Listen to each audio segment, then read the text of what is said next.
Магна Харта гэж юу вэ? 1215 оны Англи улс. Английн ард иргэд нэг л нэрнээс маш их хайна. Харин Английн газрын эзэд нэг л хүнд үнэхээр дургүй байлаа. Жон хаан. Жон хаан өөрийгөө бүхнээс дээгүүрт үздэг байв. Жон хааныг эсэргүүцдэг Английн газрын эзэд хуралдаж ийм ярилцжээ. Францтай хийх дайнд зориулж хаан биднээс маш өндөр татвар авдаг. Гэсэн хэрнээ татварыг улам бүр нэмж байна. Бид маш удаан хугацаанд түүний дарлалд байна. Хэрвээ бид хүссэн мөнгөний өгөхгүй бол тэр биднийг барьж хорж шийтгдэг. Бид үүнийг ямар нэг аргаар зогсоох хэрэгтэй. Тийм ээ. Бид түүнийг зогсоох хэрэгтэй.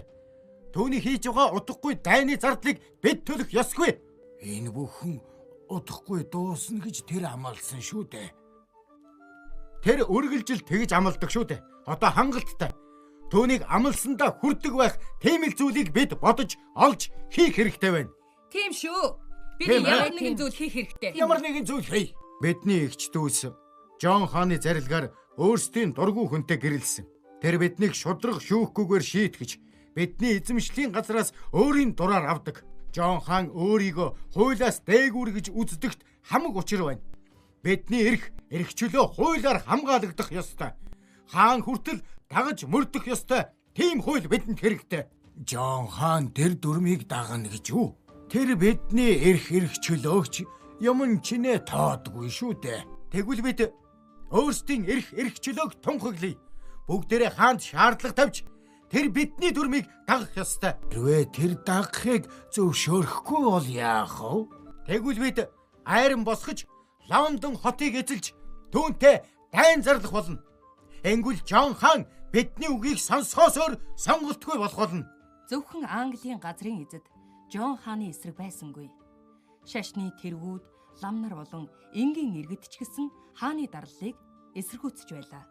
Жон хаан Английн газрын эзэд болон шашны тэргүүнүүд өөрийнх нь эсрэг тэмцэж эхэлснийг мэдэж байсан ч татварыг улам бүр нэмэгдүүлж газрын эзэдийн газрыг дураараа булааж авч байлаа.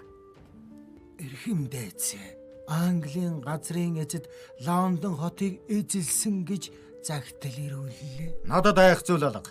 Лондонгийн ард түмэн миний талд зогсох болно. Би бол тэдний хаан шүү дээ. Эрхэмдээцээ. Ард иргэд тэдний талд зогсож байна. Та газрын эзэдтэй ярилцвал дээргүй юу? Надад тэр хамаагүй. Тэд бол урвагчд. Ард иргэд урвагчдын талд зогсож болохгүй.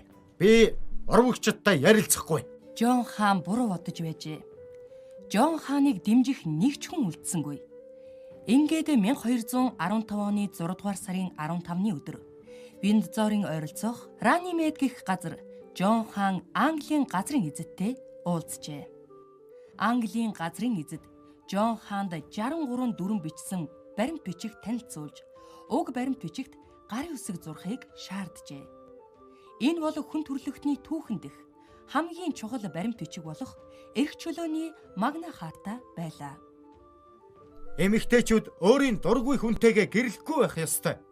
Зөвшөөрч юу? Чи Английн газрын эзэдийн зөвшөөрлгүйгээр татварыг өөрийн дураар нэмэгдүүлж болохгүй. Зөвшөөрч юу? Ямар ч хүн шудраг шүүхгүйгээр шоронд хоригдож болохгүй.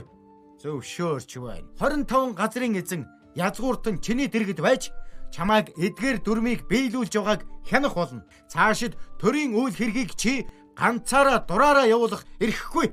Зөвшөөрч байна. Ингээд Жон хаан энэ баримт бичигт гарын үсгээ зурж тамга дарсан юм. Магна Хартаа дэлхийд дахинд хүний эрх чөлөөг эрхэмлж, хууль дүрмийг хаан хүртэл дагах ёстой гэдгийг харуулсан бөгөөд одоо бидний мэдэх ардчилсан үндсэн хуулийн үзэл санааны эхлэл болсон баримт бичиг юм. 25 газрын эзэн язгууртнаас бүрдсэн хааны дэргэд байгуулагдсан зөвлөлийг хааны их хурал гэж нэрлэдэг байсан ба тэд улсыг удирдах хэрэгт оролцдог байжээ. 1246 онд хааны их хурлыг парламент гэж нэрлэх болсон. Харин 1295 оноос парламентэд газрын эзэд ноёдоос гадна хотын иргэдээс сонгогдсон төлөөлөл багтах болсноор бидний одоогийн мэдэх төлөөллийн парламент бий болжээ.